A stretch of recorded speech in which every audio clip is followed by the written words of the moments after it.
Good evening. It's 5:30 p.m. and here we are to discuss a very important issue.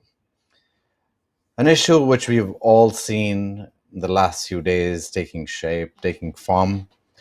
The image that came out yesterday, there was a surrender happening on the streets in UP and Uttar Pradesh in central Indian state.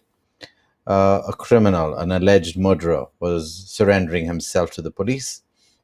He screamed his name, and there was a slap on his head by um, the cop.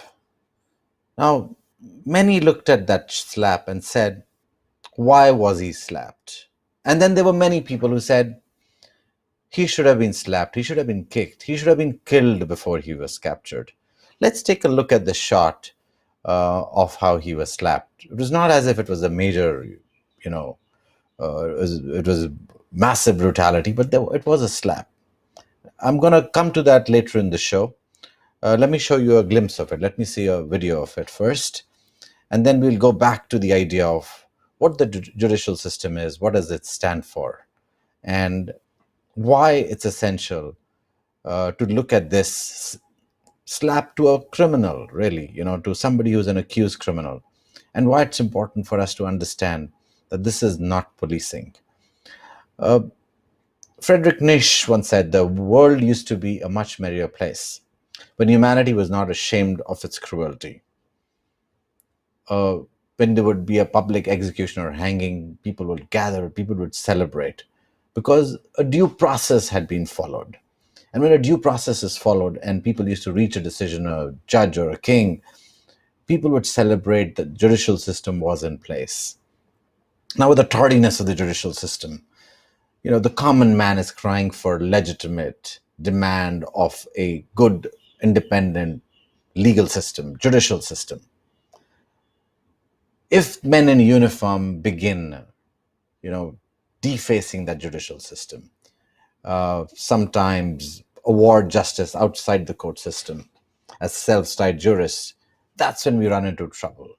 But many say, because the legal system has failed. I was talking to a former senior judge today, and he said the legal system genuinely has not been able to deliver. And so it's anybody's guess on how it's to be done, what laws are to be followed.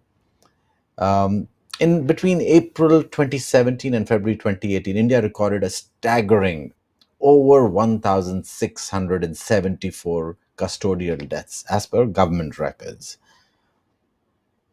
The policing from Victorian era, and hence it has become imperative to take cognizance into the framework with its effectiveness, that can one resort to, letting a policeman on the street take all the decisions, because he knows if he takes this criminal to the court system, he's never going to be able to achieve the goals of sending him. He was going to be able to get out again, and he's going to get bail, and he'll be out of the street killing again. So what I've done is I've invited two guests with me.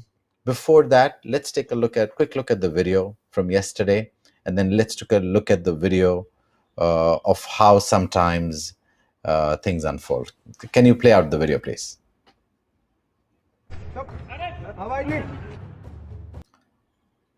Now, this video shows us just a man being slapped, and what he does is he screams his name.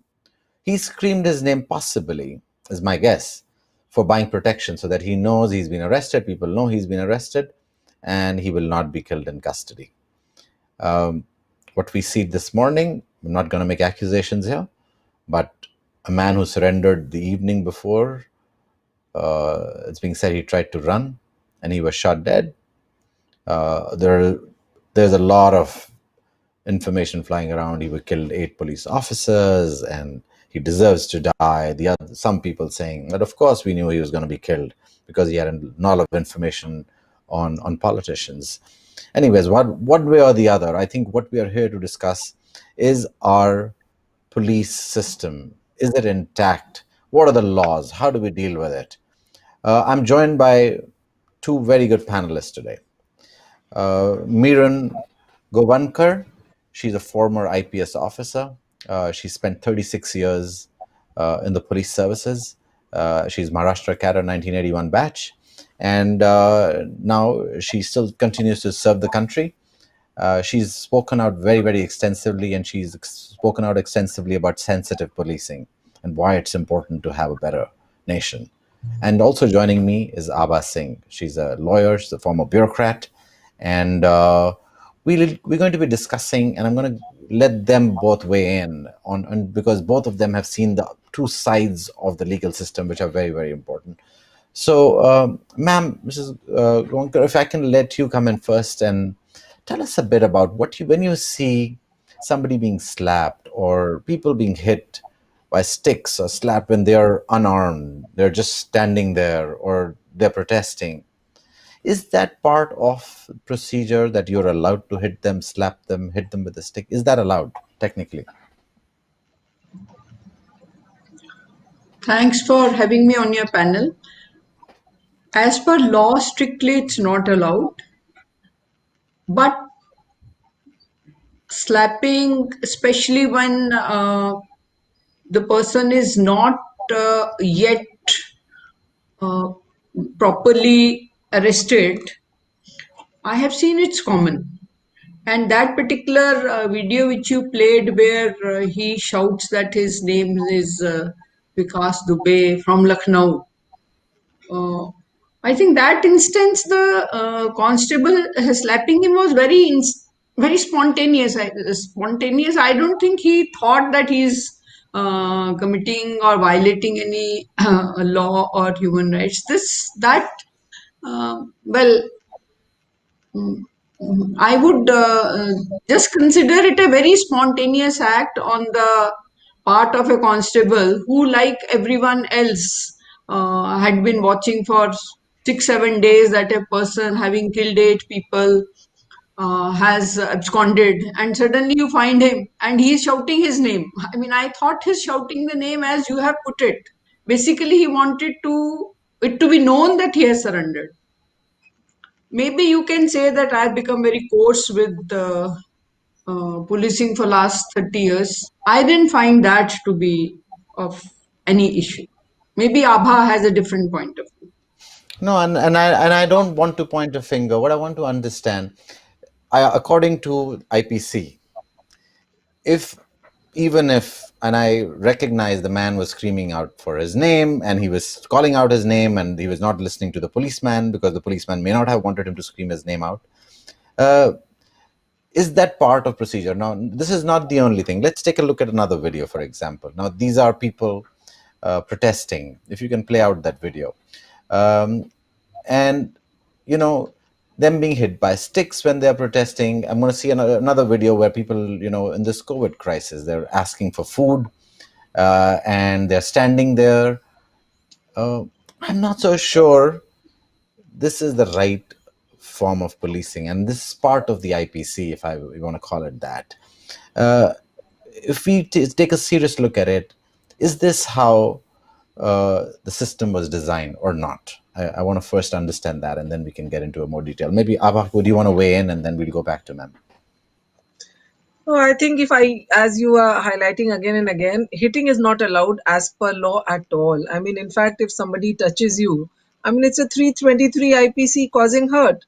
And if somebody is criminally intimidating you, it's 506 of the IPC where, and restraining you, wrongful restraint itself is an offense under the IPC. Nobody can stop you. So, because ma'am has been in the police, she thinks it's spontaneous. Because as an officer, I can understand when you have to control a mob, you have to face a big mob. Maybe violence happens, but as per law, you are not allowed.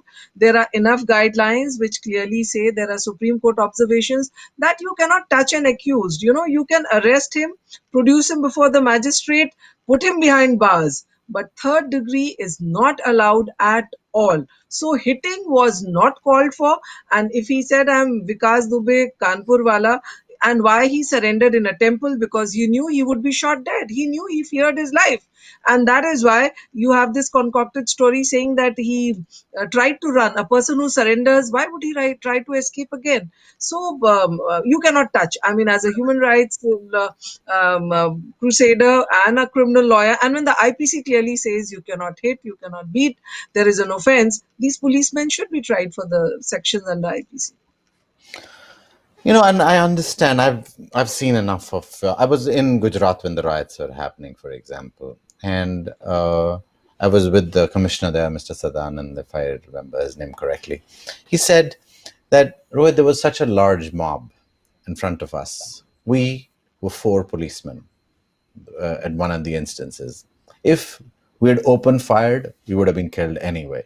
So we basically backed off. And similarly, if there's a large mob and the police has the power to control, then it does try and control. And if it gets violent, for example, they're pelting stones and things like that, then they, in defense, they must be able to protect themselves. And that's why they're given guns and they're given all of that.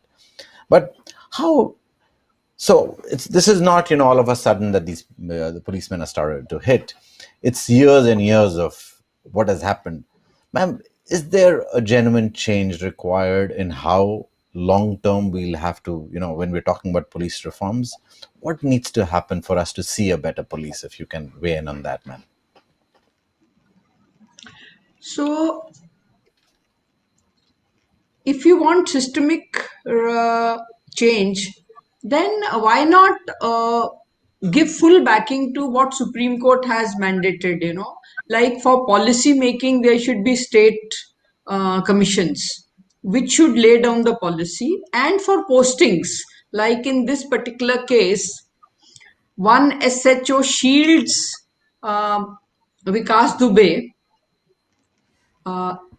He should not have been posted there at the first place. For that, Supreme Court has mandated the creation of establishment boards who would post an officer in a police station, in a district, in a commissionerate as per merit and not as per the liking of the local politician, which is the reality all over the country.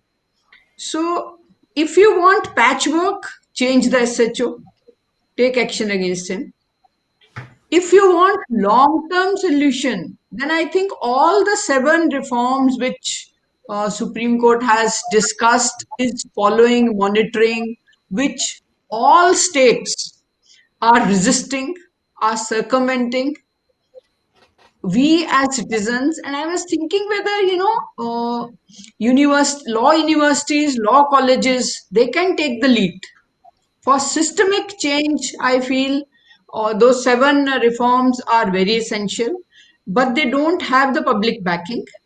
Public celebrates the killing of 4 alleged rapists in Hyderabad. They are not interested, I not was there that bothered. day, ma'am. I was there that day. I was just returned from there that evening. I was already told that as media pressure, goes down, that is when the killing will happen. And I came that afternoon. Most media returned that afternoon. That night was when they were taken to site at 4 o'clock. They were accused rapists. They should have been taken to the gallows. They should have followed the system. But they're shot dead at 4 in the night. They're taken to the site. No reason to take them to the site at 4 in the morning. You could take them anywhere in the day. It was an empty highway where they had raped the girl. They had raped the girl brutally. And so you're absolutely right, ma'am. There have been many, many instances. And if you look at all the custodial deaths that we're talking about, it's over 1,600 of them in these last 2 years, between 2017 and 18. So you're absolutely right.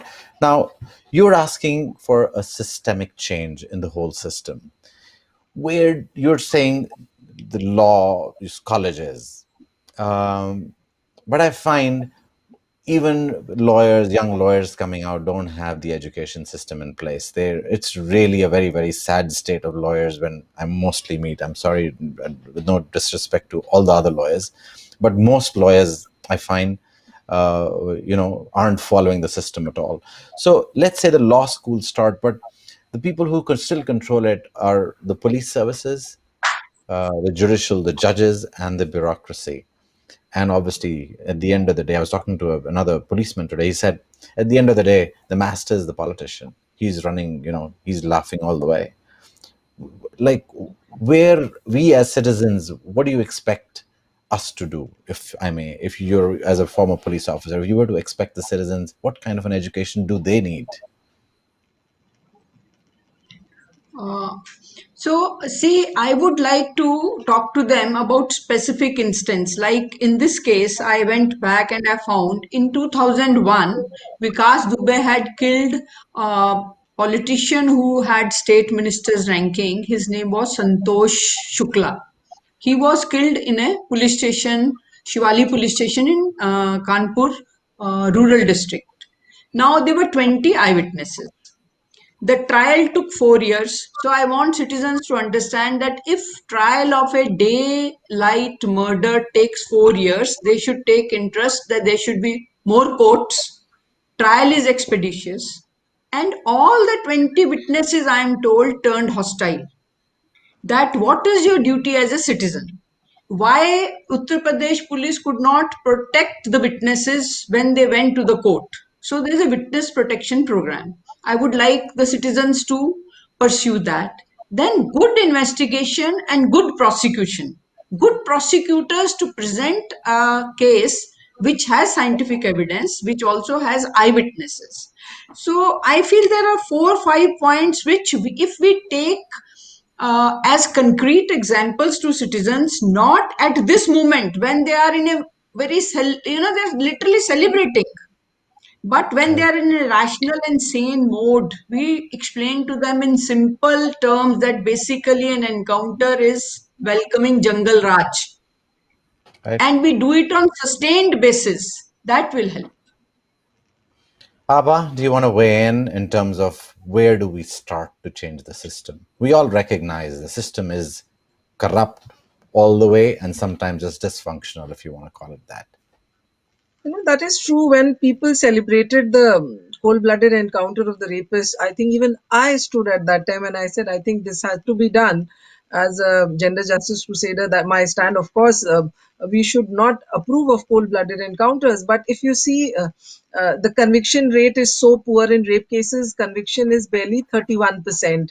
That is the NCRB figures. So as many as 70 out of 100 rapists go scot-free. So this issue is the reason that people feel that encounters have to be done. Even Nirbhaya's case, it took almost 6 years for the rapist to be hung, the death penalty to be executed. So these are the issues which are responsible for people losing faith in the judiciary. Trial, true, it takes so many years. Witness protection we don't have in proper place. In fact, if you see in Asaram's rape case, 3 witnesses have been shot dead. There was another case where a rape victim was coming to depose in the court in Mathura and she was shot outside the court itself. So till the time we don't have judicial reforms, in fact, Mr. Prakash Singh, retired DGP, he filed that police reforms in Supreme Court, and at that time it was clearly said that transfer posting should be done by a board.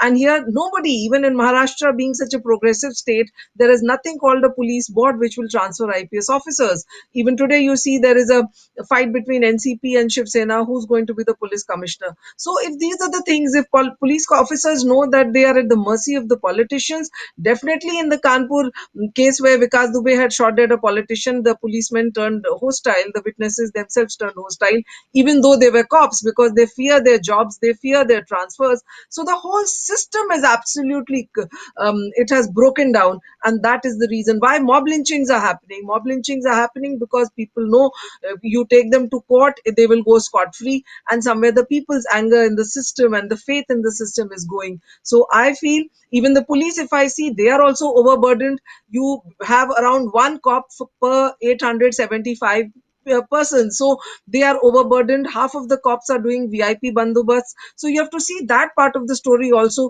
You had them working for COVID protection, you have them for everything except law and order. So I think reforms are required not only in the judiciary but also in police. But yes, I mean, how the manner in which Vikas Dubey has been shot, This cannot be allowed at all. I'm surprised that Supreme Court has kept quiet till now. In fact, before I came on your show, I just shot a letter to Chief Justice of India highlighting certain things. In fact, I feel every police officer and every police vehicle should have a body camera fitted for the policemen and in the vehicle so that they can shoot, and that is what is happening abroad also, so that such lies can be detected. So it's time we actually thought about it and executed these reforms. Otherwise, this would be would be a routine. It would be normal to have such encounters, and they would expect us to keep quiet. One of the things that you raised is even abroad they're talking about body cams and things like that. But what we've seen through this last few months, U.S. policing falling on its face at many, many times. The way the cops handle, people who really, look at that when they didn't really need to restrain somebody that badly. And we've seen a lot of sad policing in all parts of the world. One of the ways they control this in the West, I've lived in many countries of the world. They have small counties and they have municipalities. Those municipalities are represented by people from the municipalities. The police department is controlled by that local area. That means that the sheriff is answerable to that county and the city, rather than this larger system of the way policing happens here, where it's controlled by the chief minister is going to decide, or the provincial head's going to decide who your police chief is going to be. So I think that decentralization of the system, answerability to the community itself directly, possibly is also a way to go. There was somebody who said yesterday on my show that because we see such low quality training of the junior levels of the cops, I saw a number that the training is at 6% of what it needs to be, and I was a bit aghast. I said, 6%? What do you mean? I said all the laws that need to be taught to the policemen, they're not really taught properly. So the training quality is at 6% of what it needs to be. Somebody said, why don't we take army men and make them all policemen, and then only once they come, the policemen need to be sent to serve in the military for a bit and then be brought back so that they understand what nationalism is to run a good country. So I think there are all kinds of crazy ideas, but the most essential bit being, how do we start this? Where do we start this? What kind of a commission do we need to set up? I know the reform panel has given recommendations, but I think they're not getting implemented. Nobody is close to even implementing them. Nobody's even thinking about implementing them. And what we've seen in the last few months across this country, there are a lot of people who commit crimes. They have political protection and they get away. Ma'am, your closing thoughts in terms of what will you see as a first step if you were tomorrow given the charge of saying you need to fix it? What would you fix first? First, no more commission or committees. There are already enough recommendations. We have to implement those. And I'll start at two places. For policy change, 7 reforms as per the Supreme Court. And for citizens in the profile working atmosphere of police station, which I would make more inclusive, have more women, increase citizens' interaction with policemen, induct trained social workers and counselors to take over the non-cognizable cases, application inquiries, so that police concentrates on crime investigation. I would have separate units for law and order and crime at the police station level. I'll have lot many students, youth interacting through formal and informal channels with police, women through various Mahila Dakshata committees, Mohalla committees, people from different caste, marginalized sections of society through these committees. So this I would have at the field police station level, where I feel a poor marginalized person, instead of getting help, is maybe exploited. For checking the very what would I call these politicians, the kind of blatantly illegal orders and instructions they give, I would like to have state police commission, police complaint authority, and establishment boards which would post an officer in a crucial position from police station up to the DG and commissioner of police based totally on their merit and professionalism. So I would have two-pronged strategies, but no more commission, please. Thank you. Closing thoughts, ma'am, Abha. Abha, you there? I think she's her phone got disconnected, or her connection got disconnected. So, ma'am, I'm gonna put out closing thoughts on my end. I'd say you hit the nail on the head. What's required is tangible change, and starting now. It cannot be held in the future. You know, everybody, when they voted the last government in, they thought there are going to be tremendous amount of changes. We are going to see a tangible amount of change, but that's not happened. In fact, at some level, it has gone on what was going on before. There has been no tangible change. So I think everybody is expecting, and now that we see so much of crime, and a lot of crime, blatantly being done, and there's such large acceptance that if we continue to let this happen, it's going to continue to slide. And I don't think that's a choice. So thank you for joining me for this show, Mrs. Gaurankar, and I appreciate you, taking the time. Thanks very much. Thank you. Thank you.